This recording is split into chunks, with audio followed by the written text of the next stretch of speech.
Sup gamers, welcome back to some more regularly scheduled Dead by Daylight content, where today I wanted to talk about the newest killer in the game, the Judgment. Now, as you've probably seen, I did make that build recently, or the build video recently with the Judgment, trying to slot in their perks into a variety of builds, and that was pretty fun overall, trying to test out the new toys and everything. Celestial Witness feels like it'll always be tied to Nemesis, so hopefully it doesn't go the way of Franklin's demise when Weave Attunement came out.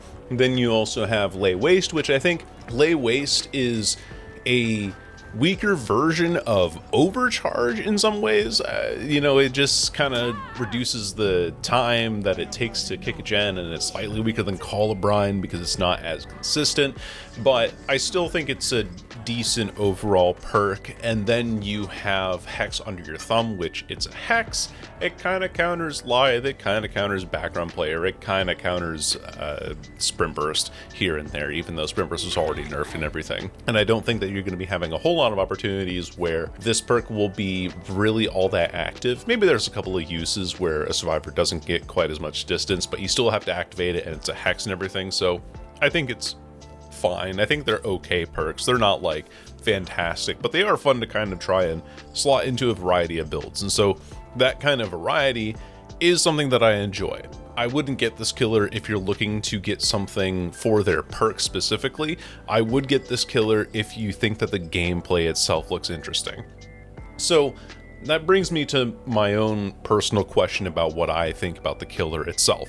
And I have to wonder, do I actually like the Judgment because it's new and it's something new to experiment with, or do I actually like playing it?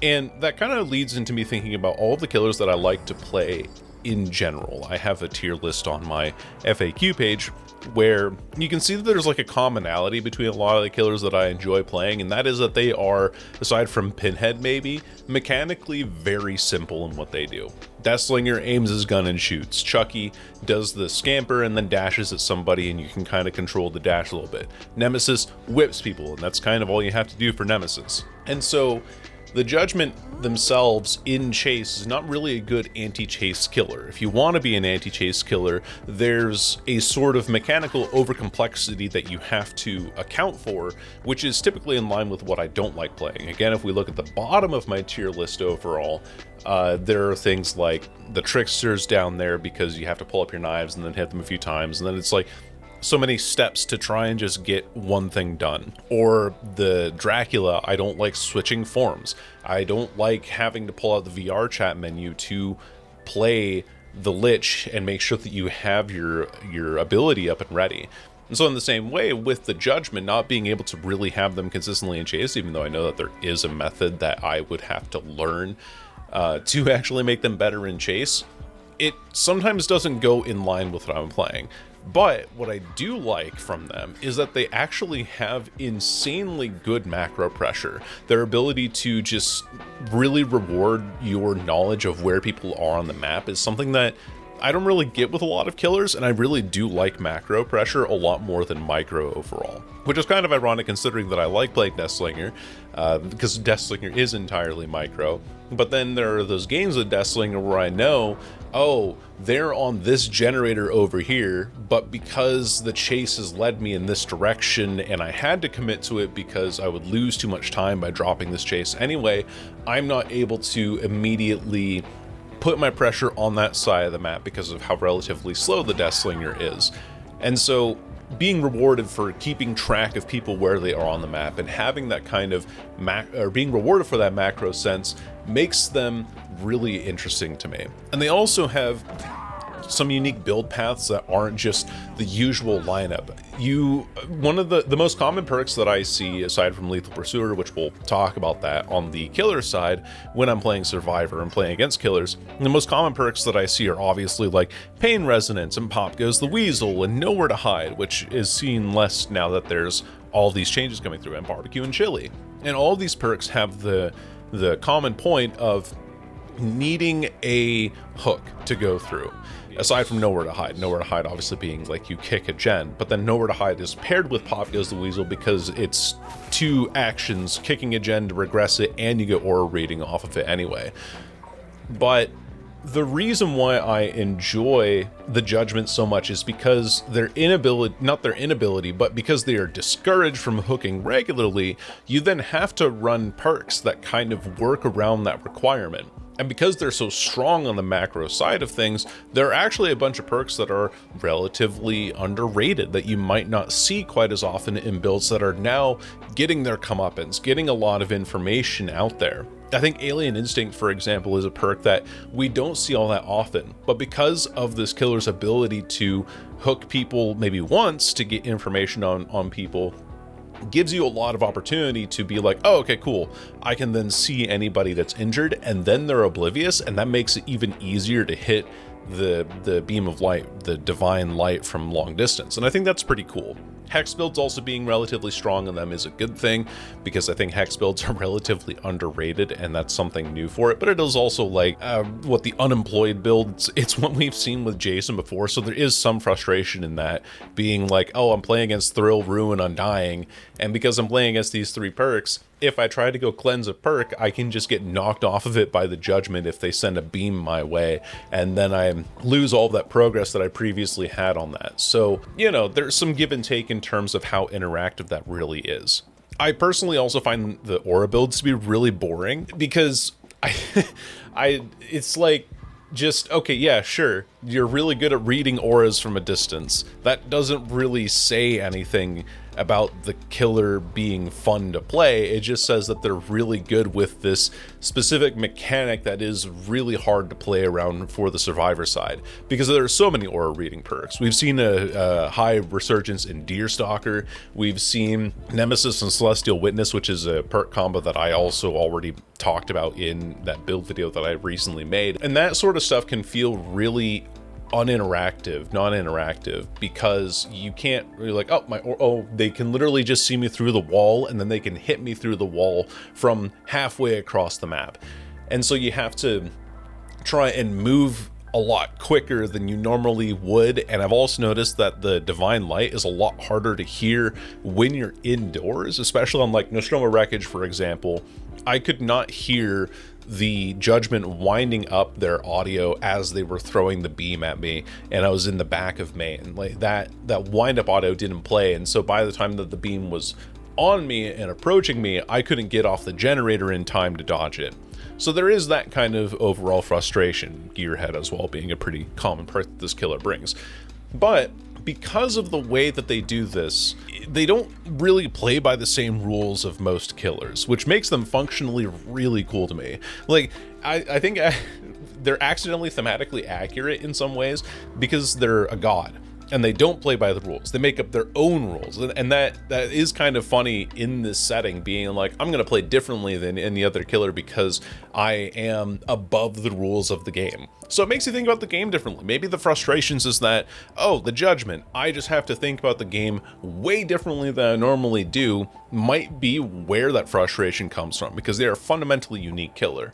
Another thing I really do like about them is they can't zone like other M2 killers, which makes them even more fun to chase more fun to face in chase scenarios, because now you're not just like waiting for Deathslinger to put the gun down, or you're not waiting for Jason to put the spear down. You're seeing, okay, if I dodge correctly, are they going to anticipate the direction that I dodge and flick the divine light into my path correctly? Like, that is really interesting to face in chase scenarios. And there's also, again, the method of like, people found out, I can't remember exactly who, I'd have to find out the credits eventually, but there was some people who found out that if you look straight down when you're charging the divine light initially, it changes the trajectory to be a lot slower and a lot easier to control at close range.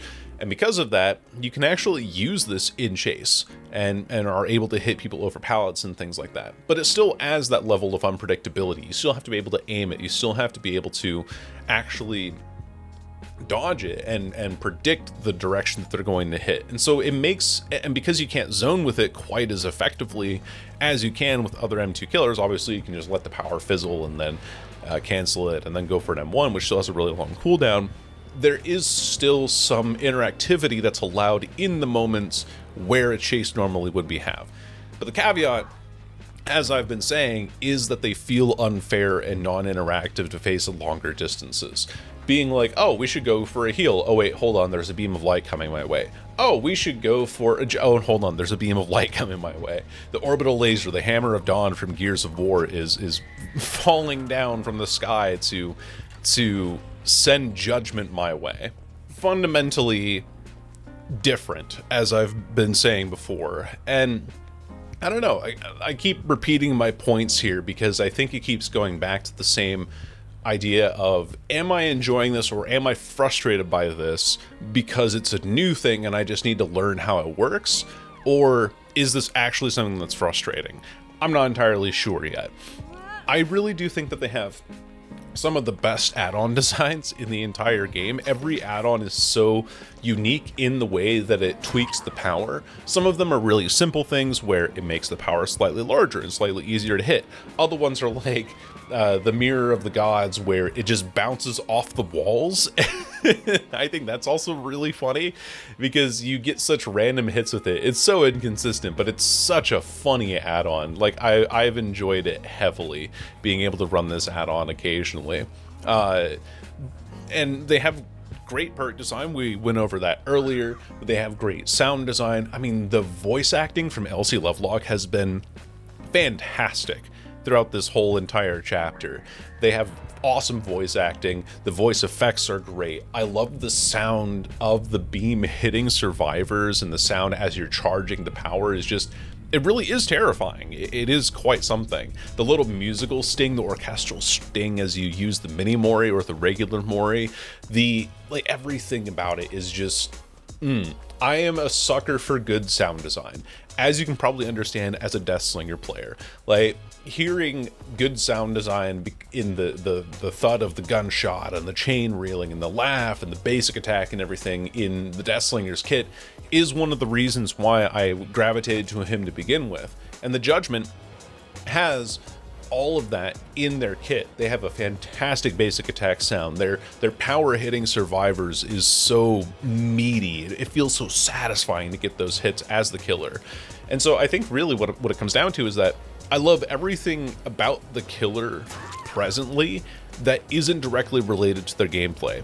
And I am a fan of playing them. Like, now that I've talked about it a little bit more and talked it out, I am a fan of playing them. I'm a fan of playing against them somewhat, but I can really get easily frustrated playing as or against them because of their inability to interact and chase and their over-reliance on aura perks.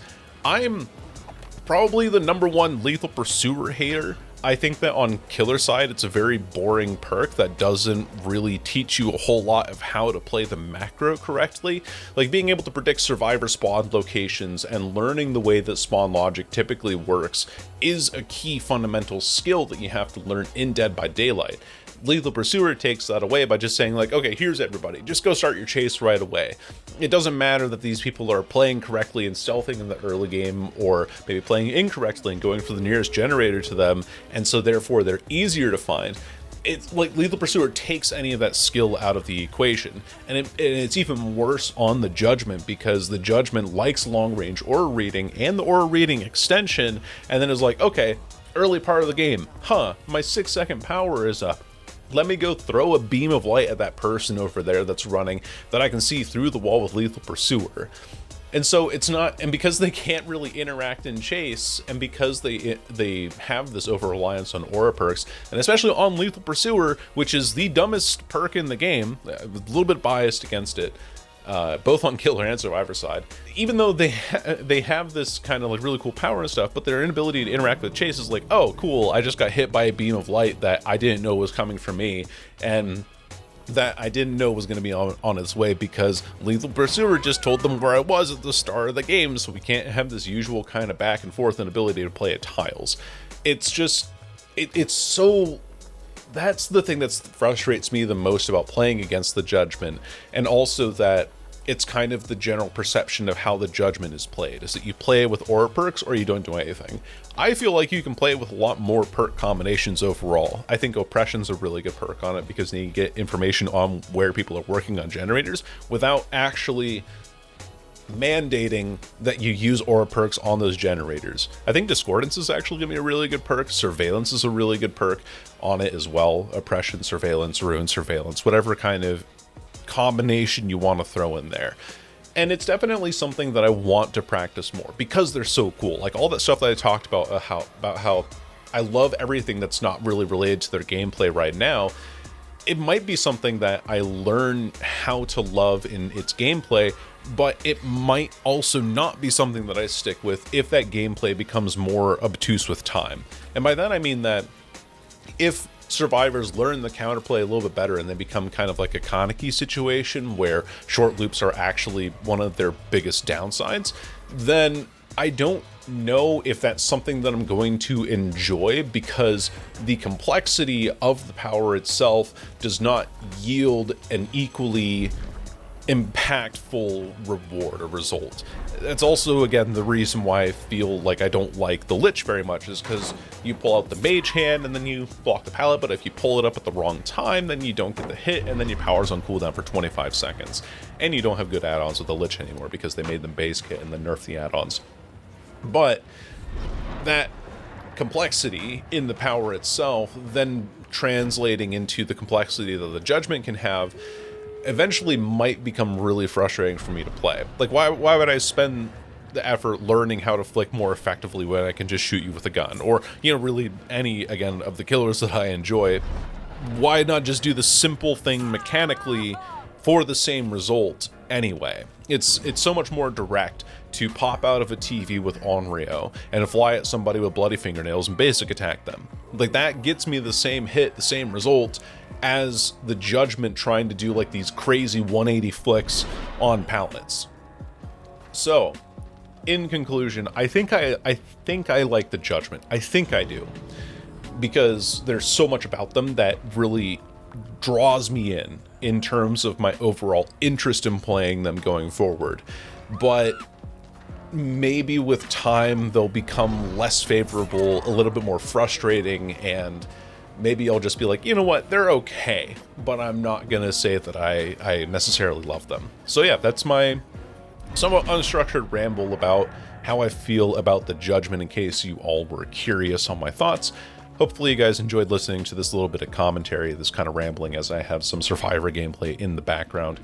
And I will see you all in the next video. Bye-bye.